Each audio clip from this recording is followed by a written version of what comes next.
नमस्कार दर्शकों, आप देख रहे हैं पेज मीडिया और मैं हूं आपके साथ तरुण ताल। दर्शकों, हाल ही में 15 मार्च के दिन एक मर्डर हुआ था पाली क्रेस्टर जॉन थाना सूरजकुंड फरीदाबाद में, और युवक से मौके पर उसकी बॉडी से कोई भी सामान गायब नहीं था। जूते जो उसने पहने हुए थे वो सभी उसके पास थे, और सबसे आश्चर्य की बात कि उसकी डेड बॉडी के समीप से खून से लथपथ टॉवल, तौलिया जिसे ग्रामीण यूज़ करते हैं वो मिलना, और बियर बॉटल्स मिलना, चप्पल मिलना, और अज्ञात व्यक्ति की चप्पलें मिलना, और अब पुलिस प्रशासन के द्वारा उस मामले को सुसाइड बताना। और सबसे बड़ी बात, सबसे बड़ा खुलासा जो अब हो रहा है कि उस व्यक्ति के पास जब उसकी डेड बॉडी परिजनों को मिली या प्रशासन को मिली, जब उस व्यक्ति के पास ना तो कोई रुपए मौजूद थे और ना ही मोबाइल फ़ोन मौजूद थे। मोबाइल फ़ोन को उसी समय प्रशासन ने ट्रैकिंग पे लगा दिया था, और उस ट्रैकिंग का अब लगभग 5 से 7 दिनों बाद पता चलता है कि मोबाइल जो है गाजियाबाद लाल कुआं की तरफ जाके ऑन होता है।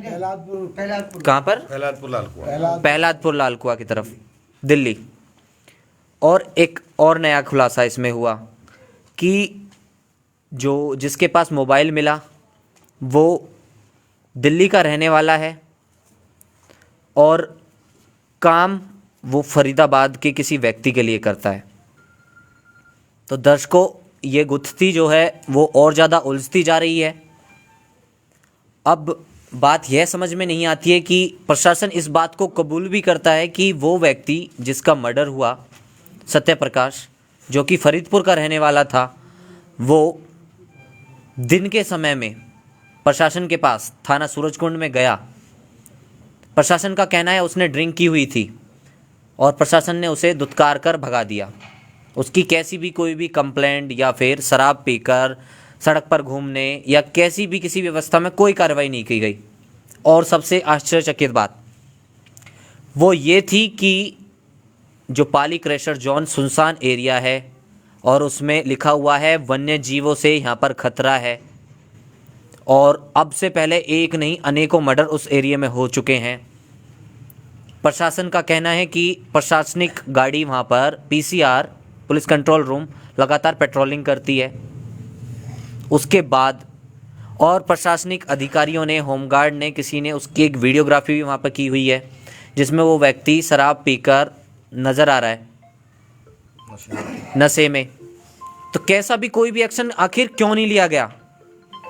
अगर कोई चेन स्नैचर पकड़ा जाता है तो उसकी तुरंत पत्रकारों के पास मीडिया में एक वीडियो आ जाती है कि पुलिस प्रशासन ने एक चेन स्नैचर को पकड़ा। तो आखिर ऐसी वीडियो क्यों वायरल नहीं की गई? अगर आज वो वीडियो वायरल हो जाती तो इनके उस व्यक्ति के घर वालों तक मीडिया के माध्यम से आवाज़ पहुंच सकती थी, उसकी जान बचाई जा सकती थी। हालांकि उसके ऊपर जो सज़ा होती, जो कानूनी कार्रवाई होती, वो उसका जिम्मेवार होता, पर सदा के लिए वो जान से हाथ नहीं धोता। प्रशासन आखिर क्यों कार्रवाई नहीं करता? तो इसी बात को लेकर अब जो नए खुलासे हुए हैं इनके बारे में चर्चा करते हैं। हम मौजूद हैं मृतक के परिजनों के साथ ग्राम फरीदपुर में। तो एक बार इनसे जानते हैं आखिर क्या है पूरा मामला, अब क्या मामले की जांच चल रही है। हालांकि इस मामले को लेकर ये परिजन कल फिर फरीदाबाद के commissioner of police OP Singh ji से मिले, तो इस बारे में जानते हैं इनसे। सर, क्या कार्रवाई चल रही है अब इस मामले में? देखो जी, अब तक तो कोई कार्रवाई नहीं थी जी, और बस पता नहीं वो क्या देखने चले कि मोबाइल तक पहुँचे हैं बाकी खाली जी। उसके बाद में हमें उनकी कार्रवाई पे संदेह हुआ पुलिस वालों पे जी तब हम कल CP के पास गए हैं जी, और CP साहब से बात हुई है। CP साहब ने कहा है कि ये ठीक है, मैं CIO को दे देता हूँ जी तो CIA DLF को ये केस ट्रांसफ़र के लिए बोल दिया है जी। अच्छा, आपको संदेह कैसे हुआ, किस तरीके से संदेह हुआ? जैसा कि अभी पता लगा है कि लगभग 5 दिनों में पुलिस ने फ़ोन को ट्रेस कर लिया, और इसमें जो जिसके पास फ़ोन मिला वो फरीदाबाद के किसी व्यक्ति के लिए काम करता है। तो उसके बारे में बताइए कि आपको क्या क्या उसमें पता लगा है? पुलिस की कार्य में प्रणाली में जो हमें संदेह हुआ जी, वो ये संदेह हुआ कि वो जो बंदा इन्होंने उठाया, जी जिसके पास मोबाइल मिला, जी वो जब हमारे सामने किया तो उससे जब हम कुछ पूछ रहे थे तो वो 2 शब्द बोलता था, पुलिस वाला 4 शब्द बोलता था। उससे एक बात हम पूछते थे तो एक बात वो बताता था, 2 बात पुलिस वाला बताता था। उसके बाद वो बोला जी इसने जनाब इसने पौवा खरीदा था, ये वहाँ फलाने कोई छावड़ा है, कोई है ठेका है उसके पास में, जी। तो इसने दारू पी रखी थी। वो कह रहे जी मैंने कितनी दारू नहीं पी।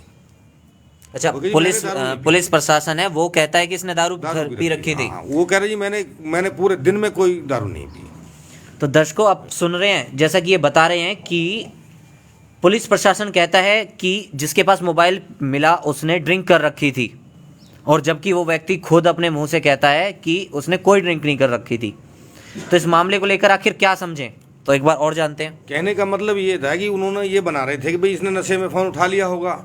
जी लेकिन जब हमने कुछ उधेड़ बुन उल्टा सीधा उसको पूछा जी। तो फिर उसने बताया कि मोटरसाइकिल भी खड़ी थी, वहाँ बियर भी पड़ी थी, जी। एक फुल बोतल खाली थी, एक में इतनी बियर थी जो कि उसका हरा कांच था। अगर वो दूर से मोबाइल उठा के जाता तो हरे कांच के अंदर कैसे लगा उसको पता कि इतनी सी बियर भी पड़ी हुई है इसमें। जी। फिर हमने थोड़ा और उल्टा सीधा उसको खींचा तो फिर बोला जी उसमें डिब्बे भी थे। मैंने कि कितने डिब्बे थे भैया, मिठाई के थे क्या के थे? बोला बहुत सारे डिब्बे थे। मैंने किसके थे? बोले जी फिर वो कह लगे दूध के थे। तो उसके बाद में हमने डिटेल मांगी, भाई तू कहाँ कहाँ रहता है, कैसे कैसे। तो पुलिस वाला बोला जी ये तो यहाँ पैदा हुआ दिल्ली में, और इसकी बहन यूपी की पैदा है, ये यूपी में रहते थे, इसके पिताजी के पास ट्रक वरक थे, घाटा वाटा आ गया कैसे करके ये ड्राइवरी करने लगा। जी। कोई बात नहीं जी। और ये ट्रक चलाता है पाली वाले का, कोई अखिलेश है। जी। फिर हमने दूसरे दिन डिटेल मांगी इनसे कि जी उसकी डिटेल दो, हम भी कुछ पता करें इसके बारे में, इधर भाग दौड़ करें। बिल्कुल। तो उसमें डिटेल में देते हैं कि 4 साल से तो गाड़ी चला रहा हूँ, 4 साल से ये लाल कुआं रह रहा है, और 7 महीने से ये गाड़ी चला रहा है अखिलेश की, वो भी नंगला वाले की। पाली हो गया ख़त्म, नंगला वाला पहुँच गया कि नंगला का अखिलेश उसकी 7 महीने से गाड़ी चला रहे हैं। तो किसी ना किसी कारण से हमें तो पूरा संदेह इनकी डिटेल में रुआ की में ज़मीन आसमान का अंतर है। कहाँ वहाँ पैदा हुआ, वहाँ ट्रक भी आ गया उसके, और इतने साल से जो 38-40 साल की उम्र है उसकी। जी। तो 38-40 साल से क्या वो 4 साल से किराए पे रह रहा था वहाँ दिल्ली में, रहा 4 साल से है 38 साल का। पुलिस बताती है कि यहाँ पैदा हुआ है, इसकी बहन वहाँ पैदा हुई है। मतलब कुल मिला के हमें कुछ संतुष्टि नहीं हो पाई। हमने फिर बोला जी इसको आप CIA में भेज दो, हमारा केस CIA में जाए और इसको बिठा के CIA में भेज दो, आपसे तसल्ली नहीं हो पाएगी। जी। तो उन्होंने दूसरे दिन उठा के उसको चालान करके भेज दिया। जी। तो दर्शकों एक और बात हम आपको बता दें कि अभी पुलिस ने केवल मृतक का जो मोबाइल फ़ोन था वो उस व्यक्ति से बरामद किया है, और बरामदगी में बता दें उस मोबाइल फ़ोन के बारे में पूछते हैं।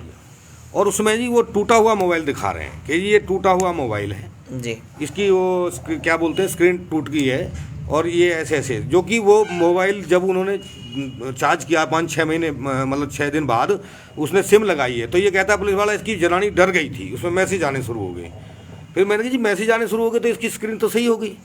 तो दर्शकों आप फिर से सुन रहे हैं, बात उलझती हुई जा रही है कि ये बता रहे हैं कि सिम लगाई, अगर मोबाइल फ़ोन में सिम लगाई जाती है तो तब लगाई जाती है जब वो फ़ोन सिम चलाने योग्य हो। अगर फ़ोन में कुछ दिख रहा है जब ही आप सिर्फ उसमें सिम जो है यूज़ करेंगे, अदरवाइज अगर फ़ोन में कुछ दिख ही नहीं रहा है तो आप उसमें सिम क्यों लगाएंगे, किस वजह से आप उसमें सिम लगाएंगे। तो अब आपके सामने जो फ़ोन पेश किया गया वो टूटा हुआ था। हाँ, वो कह रहे जी फिर पुलिस वाला जी बाद में ये इसी मैडम ने लगाया था इसकी, वो मैडम डर गई थी इसलिए मैसेज आने। फिर वो मैंने कि मैसेज कैसे आ गए जिसमें ऐसे स्क्रीन टूटी है? बोला नहीं हमारे उस पर आए थे जो सर्विस लाइन में लगाए थे, उसमें मैसेज आए थे साइबर में। मैंने कि चलो कोई बात नहीं।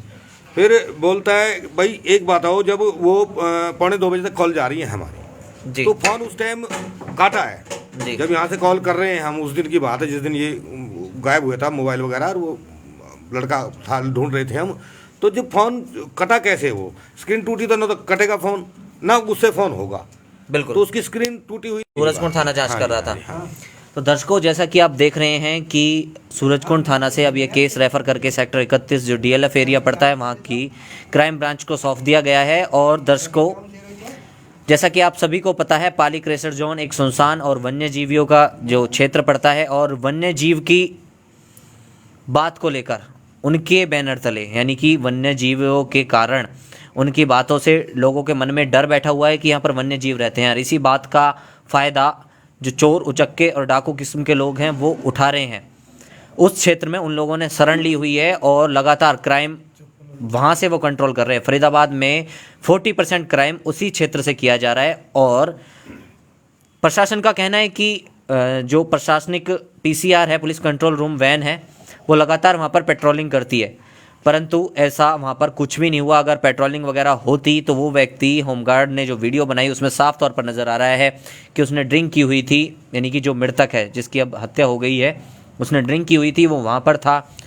प्रशासन ने वीडियो बनाई, उसके बाद भी किसी को सूचना नहीं दी गई। आखिर वो वीडियो फिर क्यों बनाई गई थी जब किसी को सूचना ही नहीं करनी थी, कैसी भी कोई भी बात किसी को बतानी ही नहीं थी, तो आखिर वीडियो क्यों बनाई गई? तो दर्शकों, हमारे साथ जुड़े रहें, हम आपको लगातार इस केस की अपडेट देते रहेंगे कि आखिर फरीदाबाद में कहाँ क्या घट रहा है। तो आप देख रहे थे पेज मीडिया से तरुण तायल की लाइव।